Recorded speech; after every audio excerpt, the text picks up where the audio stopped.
അന്നത്തെ ആ കാറിന്റെ അതേ മോഡൽ അല്ലേ? അതും 72 മോഡലായിരുന്നു. ആ മോഡലൊക്കെ അത് തന്നെ, പക്ഷെ കളർ വേറെയല്ലേ? കളർ മാറ്റാൻ എവറസ്റ്റ് കീഴടക്കേണ്ട കാര്യമൊന്നുമില്ലല്ലോ.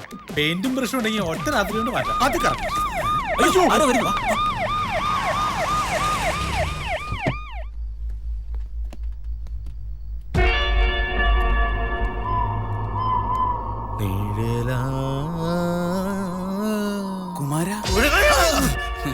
ഇവിടെ തനിക്കൊക്കെ നൈറ്റ് ഡ്യൂട്ടിക്ക് വരാതിരുന്നൂടെ? വെറുതെ മനുഷ്യനെ പേടിപ്പിക്കാൻ. സാറേ, നമുക്ക് ഈ ജോക്കർ വണ്ടി മുഴുവനായിട്ടൊന്ന് പരിശോധിച്ചാലോ? ഇവിടെ ഇതിവിടെ കുറെ നാളായിട്ട് പൂട്ടി കിടക്കുന്ന വണ്ടിയാ. ഇനി പരിശോധിച്ച് അടങ്ങുമെന്നുണ്ടെങ്കിൽ സാറ് പോയി പരിശോധിച്ചോ, ഞാനിവിടെ നിന്നോളാം. മണ്ടത്തരവായിപ്പോയല്ലേ? പിന്നല്ലാതെ.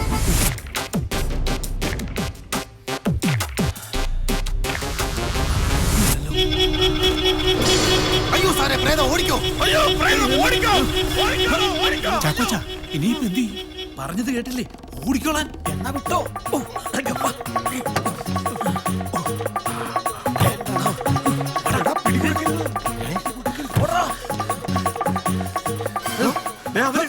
പിടിക്കണോ അവരെ? BP, ഷുഗർ, കൊളസ്ട്രോൾ ഇത് മൂന്നിന്റെ അവകാശിയാണ് ഞാൻ. എനിക്ക് പൈൽസും. എന്നാ സാർ ഒട്ടും ഓടണ്ട, എനിക്കത് താങ്ങാൻ വയ്യ, അതുകൊണ്ടാ. നീ വന്നേ. എന്തോ പറയാനാ? സാറെന്തിനാ അന്നെ പുറത്തിട്ട് അടിക്കണോ? വേണ്ട, അത് പാടില്ല. താൻ പറഞ്ഞൊന്ന് അനുസരിച്ചിരുന്നെങ്കിൽ എന്റെ പ്രമോഷൻ പോയി. ഇല്ല സാറേ, സാറിന് പ്രൊമോഷൻ പോകത്തില്ല. സാറിന് പ്രൊമോഷൻ കിട്ടും. ആണോ? ഡീ പ്രൊമോഷൻ. കുറച്ചുകൂടെ ആഞ്ഞ് ശ്രമിച്ചാൽ ഡിസ്മിസൽ. ആ 50 25 ചേർത്താൻ കൊടുക്കാലോ. 25 കൊടുക്കാൻ പറ്റൂ, 50 എടുക്കുന്നില്ല. നിങ്ങൾ ആരെങ്കിലും ഒരാൾ ഒരു തീരുമാനം എടുക്ക്. ഒരു 50 വെച്ചോണ്ട് വെറുതെ. ഞാൻ എന്തായാലും എന്റെ ഡാഡിയോട് പറഞ്ഞ് എന്റെ ഷെയർ വാങ്ങി കുറച്ചെങ്കിലും ജാനയ്ക്ക് കൊടുക്കാൻ പോവാ. അപ്പൊ നിന്നെ കിട്ടുന്ന ഡവറി കൊടുക്കണ്ടേ? എന്നെ കേട്ടാ നിനക്ക് ഡൗറി വേണോ? വേണോടാ. അല്ല, എങ്കിൽ കേട്ട് ഇപ്പൊ ഇവിടെ വെച്ച് നിൽക്കും. ആ ഇങ്ങനെയാണ് കാര്യങ്ങൾ പോകുന്നെങ്കിൽ നിന്റെ കെട്ട് മാത്രല്ല എല്ലാ കെട്ടും നിൽക്കും. നമ്മളുമായിട്ട് ഡീലുള്ള എല്ലാരെയും ഞാൻ വിളിച്ചു. ആ ജോസ് പറഞ്ഞത് 3 മാസത്തെ സമയാ. 25 വരെ ഞാൻ ചോദിച്ചു.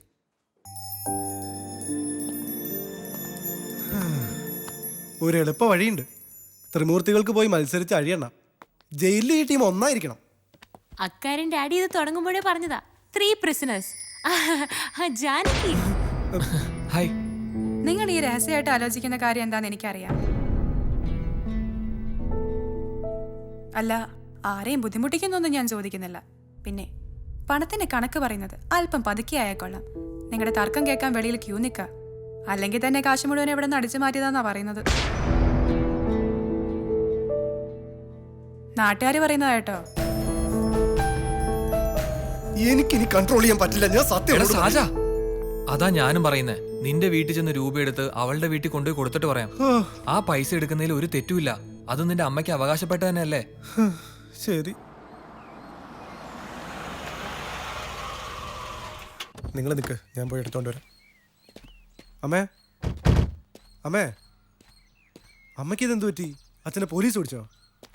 എങ്കിൽ വേണ്ടിയില്ലായിരുന്നല്ലോ. അങ്ങനെയെങ്കിലും ഒരു സമാധാനം ഉണ്ടായേനെ. എന്താ മോളെ, എന്തെങ്കിലും പ്രശ്നമുണ്ടോ? സവിതേച്ചിയും ഭർത്താവും വന്നിരുന്നു. നിങ്ങളുടെ ഉയർച്ച കണ്ടപ്പോ ഞാനും പെട്ടെന്ന് പണം ഉണ്ടാക്കാനുള്ള വഴി കിട്ടി. ഇപ്പൊ കൈ കാശൊന്നുമില്ല. ഇനി മുടക്കിയ പണം തിരിച്ചു വരണം, അല്ലെങ്കിൽ എവിടെന്നെങ്കിലും കാക്കണം. അപ്പൊ പോയി, ആകാശം പോയി. അവര് വന്നപ്പോ അമ്മയ്ക്കൊന്ന് ഫോൺ ചെയ്തുകൂടായിരുന്നോ? നമ്മൾ ഇനി എന്ത് ചെയ്യും? പൈസ പോയത് നേരാ, പക്ഷെ അത് കൊണ്ടുപോയത് സവിതയൊന്നും അല്ല.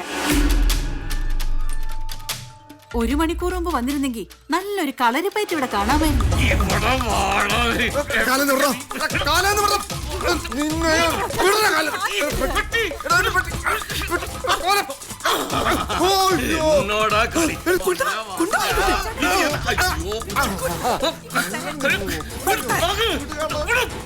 ഇരുപത്തഞ്ച് വർഷം രാവും പകലും ഇല്ലാതെ ഉറപ്പൊഴിച്ച് കടം വാങ്ങിയും പലിശ കൊടുത്തും കേസ് നടത്തുണ്ടാക്കിയ പണം ഇതങ്ങനെ ആർക്കും വിട്ടുകൊടുക്കില്ലടാ.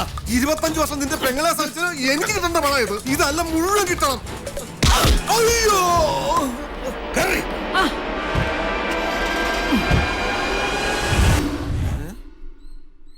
എന്നിട്ട് അച്ഛൻ എവിടെ പോയി? അവിടെയും കണ്ടൊരു പോലീസ് വണ്ടിയുടെ ഹോൺ കെട്ടെന്നും പറഞ്ഞ് ഇടികൊണ്ട് വയ്യെങ്കിൽ എടുത്തിയാടി ഓടി.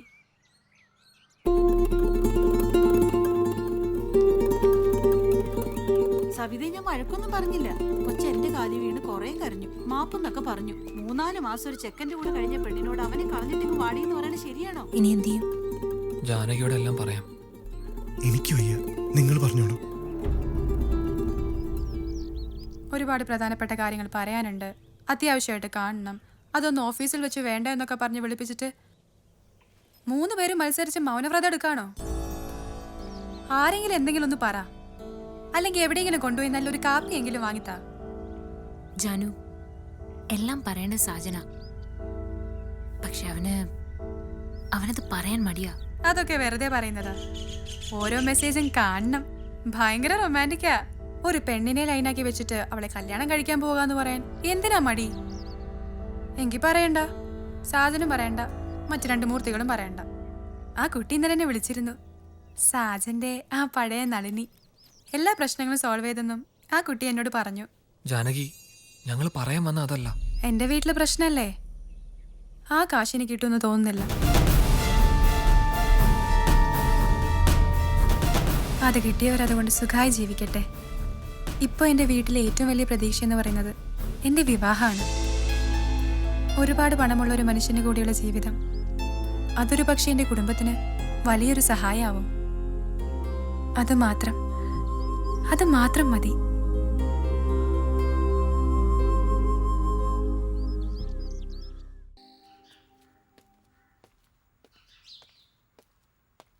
അമ്മേ,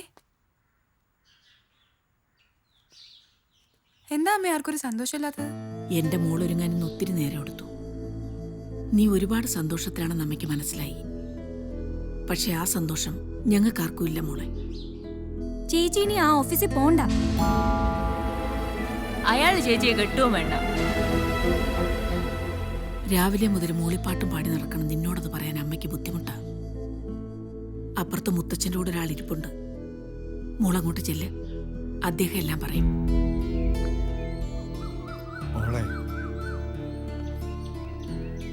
ഇദ്ദേഹം ചില കാര്യങ്ങളൊക്കെ എന്നോട് പറഞ്ഞു. അതൊന്നും സത്യമാവരുത് എന്നാണ് ഞാൻ ആഗ്രഹിക്കുന്നത്.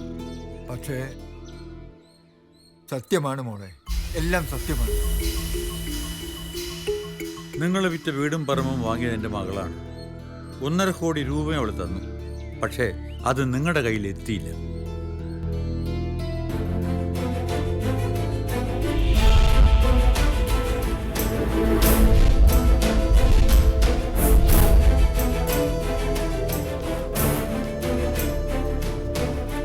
എല്ലാം ഒപ്പിട്ടെങ്കിൽ വന്നോളൂ.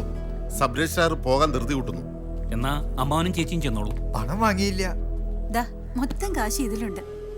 ഇതിനെ എണ്ണിയൊക്കെ നോക്കണ്ടേ? ഞാൻ വാങ്ങിച്ചു വെച്ചോളാം, നിങ്ങൾ പോയിക്കോ. മാഡം കൂടി അകത്തേക്ക് ചെല്ലണം. വാങ്ങുന്നവരും വിൽക്കുന്നവരും വേണമല്ലോ.